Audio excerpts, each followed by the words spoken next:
Hey guys, today we are joined by Diane, and she's a college instructor, speaker, author of the book Jumpstart Your Life, and just so much more. So I don't want to give it all away and go too much into it. I want you to hear from her herself. I'm so excited that you're joining us today. Well, thank you. Thanks for inviting me, Emily. I was really excited about talking to you and your listeners today. Yeah, thank you. So I was wondering if you could tell us a little bit about your background and what you do now. I am a whole living consultant, and what that means is I help people, busy professionals with demanding schedules, create healthy lifestyles. And part of that is through workshops. I teach at in a health and wellness program around self-care, plant-based nutrition, setting healthy boundaries. I teach a lot of the professional development classes that we don't learn outside of academia. So, just to help support people in their lives, I always say I give people inner tools and strategies to live their life. Yeah, I love that, especially, with those people that are super busy. That's where it's almost most important.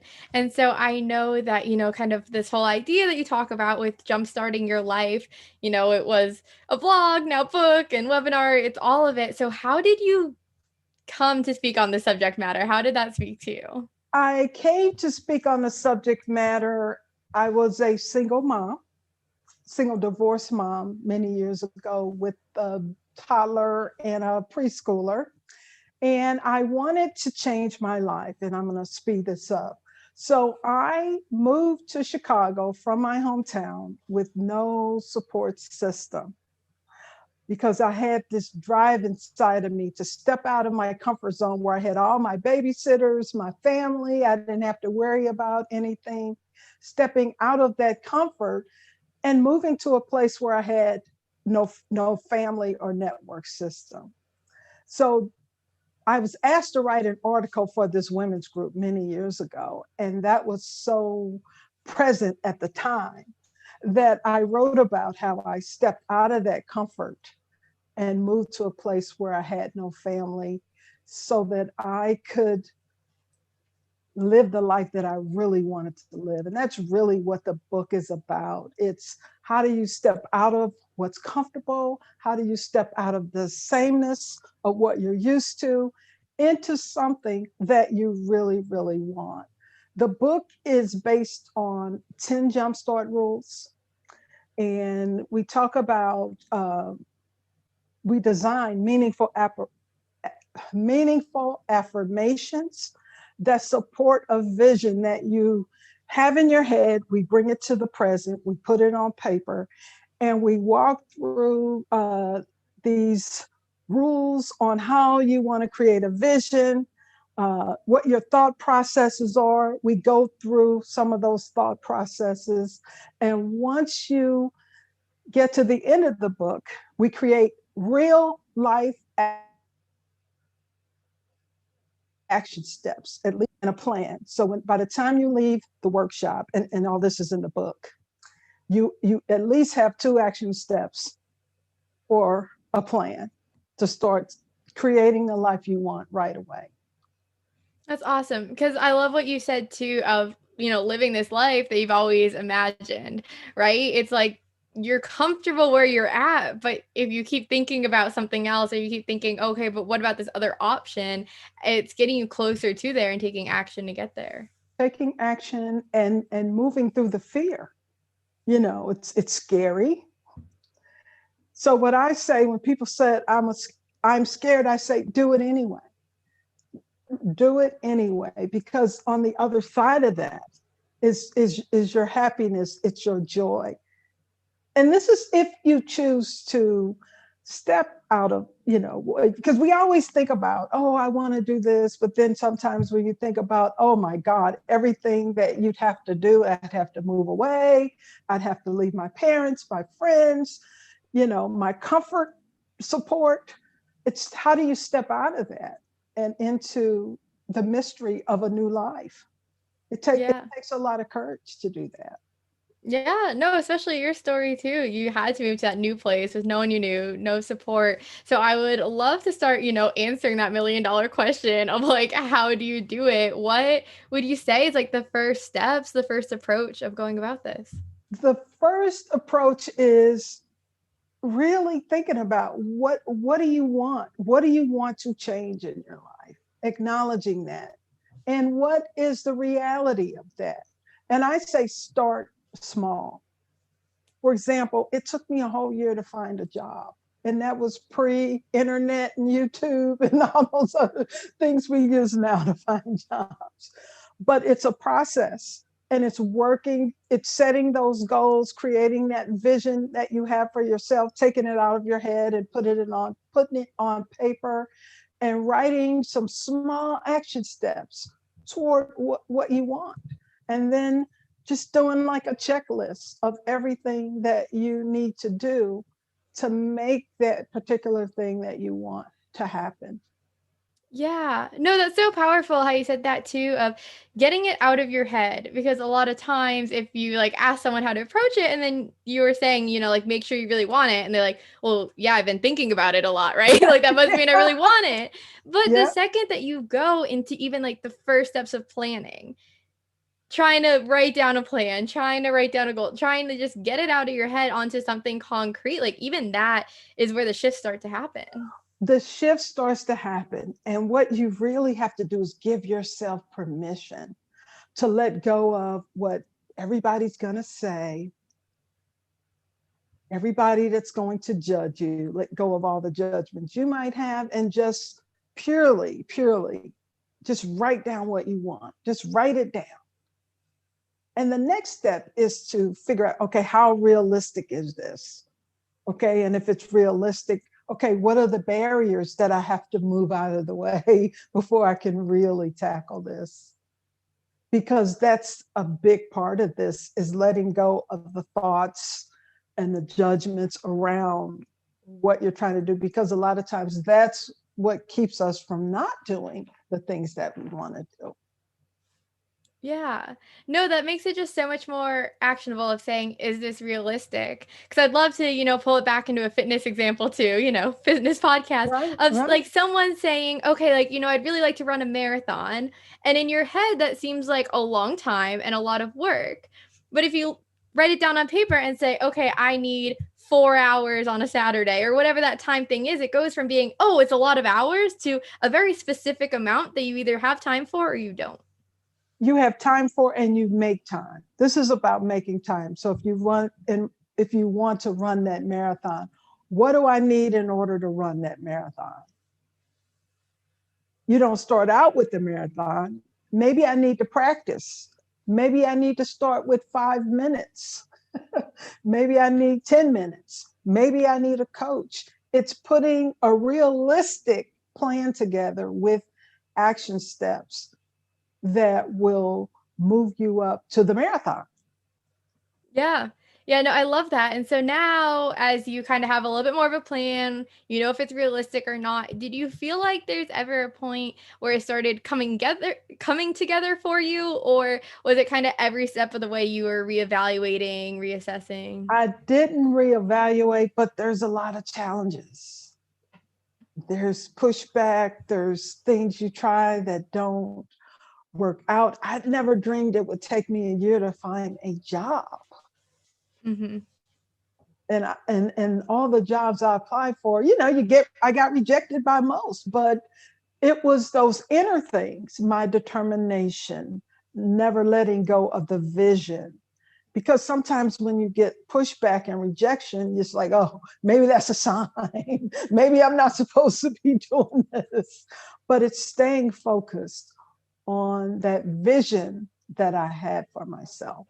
And even for the marathon, keeping that big picture marathon in your head as you navigate the steps that you need to take in order to make that marathon a reality. See, it's so funny you say that, because I remember just running a 5K. That was huge for me, and just practicing and practicing for many months just so I could run that 5K. And that was really small. but it's doing the work now so that you're ready for the big marathon or the 5K. Oh, yes. Let it be known for me too, a 5K would also be a great goal. I was just thinking way big. So I love this. So you kind of have the vision, you have the plan or the realisticness of like, okay, I can do this. Where do you go from there? Where do you go from there? Like I said, you put it on paper. Hmm. And then there's the work. There's the work of figuring out what are all the elements, all the things I need to do to make this a reality for myself. And sometimes you may not have all the answers. It's research, it's talking to people, it's talking to people who've done what you want to do before. It's reading, it's researching, it's doing all that work to make your new goal or new action or new life a reality. Because keep in mind, I had two small kids, not just a job, but what am I going to do with the kids? I decided that if I make a certain amount of money, I could hire the kind of babysitter that I would need. So that eliminated all that extra thinking about that. Yeah, no, it's not just you at that point. But Right. I love that you said, like, then is when you have to do the work. Mm-hmm. Because a lot of times we try to think of every way possible almost to get out of the work of how do we make this easier? How do we run into less challenges? And the answer sometimes is like, you just have to go through them. You just have to work through them and you have to actually put in the effort to get to that next step. And that's the reality. I know so we get these messages from society that we want things quick. Everything has to be quick, or run a marathon in 2 days. I saw that commercial the other day. You really have to get serious about the work. And I always say the good things are not in a straight line. Those things you really want are typically challenging, they're hard to get to, and it's keeping that vision and that focus on what do you really want. And setting you're taking it from a dream and a vision, and you're putting some dates on it, which makes it a plan. And once you add steps to that, then you can see that you're working your way toward it. Now, how long is it going to take? It takes as long as it takes. Yeah. Yeah, there's no need to rush it. There's also you're not able to rush it so many times. It's like you can know what you're working towards without like holding on to like a tight like box of being like, okay, it has to happen this way by this time. Because if you hold on to the timeline and not focus on the work, then you're discouraged very quickly. The first time that something didn't work out or you didn't, the timeline becomes the goal and not the work, and you've lost the vision that you had for yourself. So it's focusing on the actual things, actions that you need to take to realize what you want. Yeah. So you said that in your book there was 10 rules to Mhm, jumpstarting your life. Could we mhm. go over some of those? We can go over some of those. I put it right here. The first rule is to start where you are. You don't have to be in any special place to realize what you want. You just start wherever you are. And the second one is learn from those who have come before you. And that's the story I shared about being the single divorced mom, moving to a place where I had no family or network and figuring it out for myself. And the third thing is discomfort is your greatest friend. That discomfort you feel in your heart, an inkling inside you when you're not doing something that you feel you should be doing. We've all experienced that to some level. Whether we act on it or not, that's a whole nother subject. And four is embracing change. Like I said, if you're scared, do it anyway. And change is good. Change is not easy. Change is changing your mind about what you want for yourself. And the fifth one is choices Your daily choices equal success. So the question is, what are you doing every day that's in alignment with what you want for yourself? And the sixth thing is to nourish your soul. How are you treating yourself? Are you celebrating those little successes? Are you celebrating the action step that you accomplished last week? It's those little celebrations. And seven is setting intentions that light the way. In the book, I have you set an intention about what you want, and it has to be realistic. So, my intention is to run a marathon in a year. So, I have you write down the intention in first person, and it has to be at least 60% real. So it's saying the starting the sentence with I, because that makes it realistic. And the next step is writing an affirmation that supports that intention. I envision myself running a marathon through Italy next year. And it's saying those things over and over. And what that does is it helps you to integrate that marathon or the realness of that marathon inside, from the inside out. And the next thing is we have an action planning worksheet.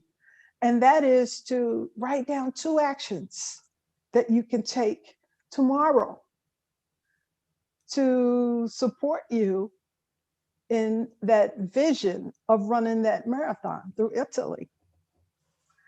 And the next thing is to maintain momentum. How will you maintain momentum?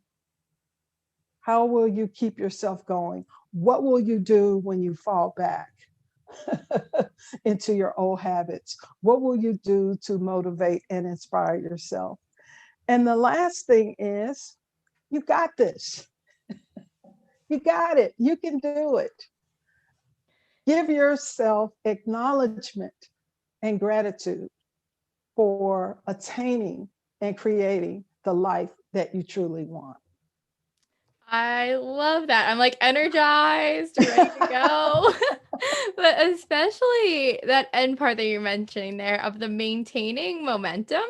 Yes. I think that a lot of times we think that that will almost like happen automatically. Like, Yes. we'll get started and then you'll just keep going, right? Because you're like on your way to your goal. And what I realized too, I'm sure you have, but it's when you're like almost so close to your goal that it becomes the hardest. It's the hardest, and you want to quit. You really want to quit. You think about quitting all the time. I know when I've had things in my life that were so challenging, I thought about quitting.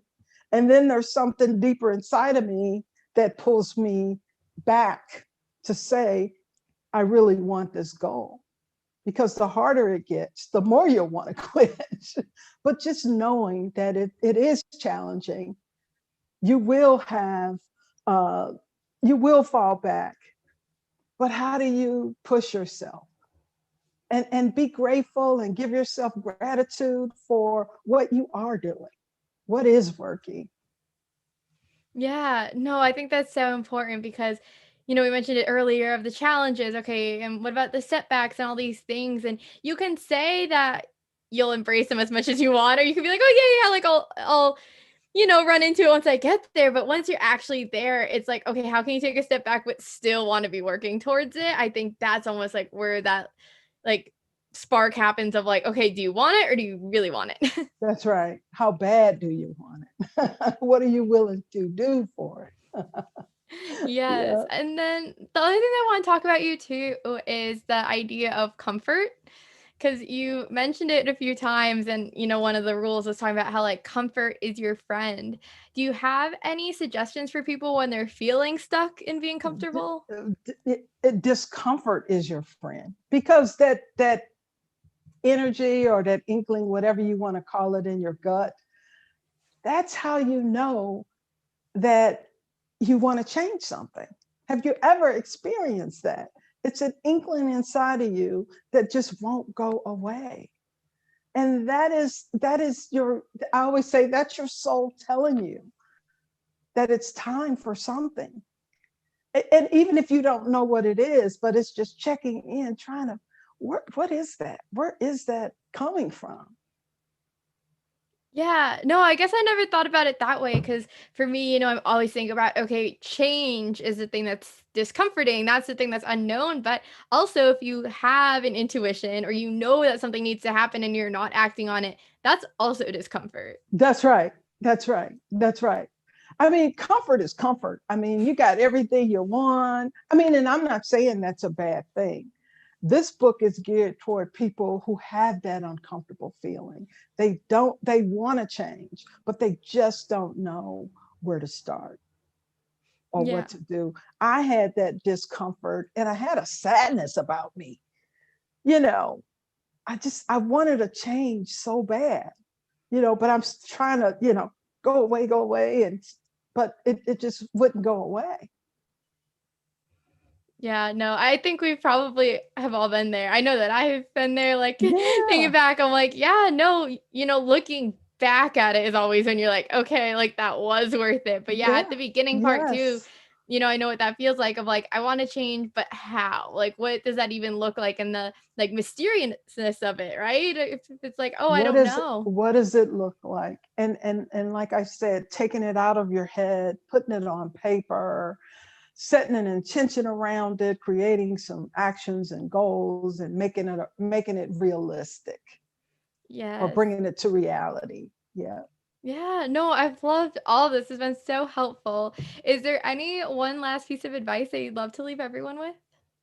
I always love to tell people it's just so important to live a life that makes you happy and bring you joy.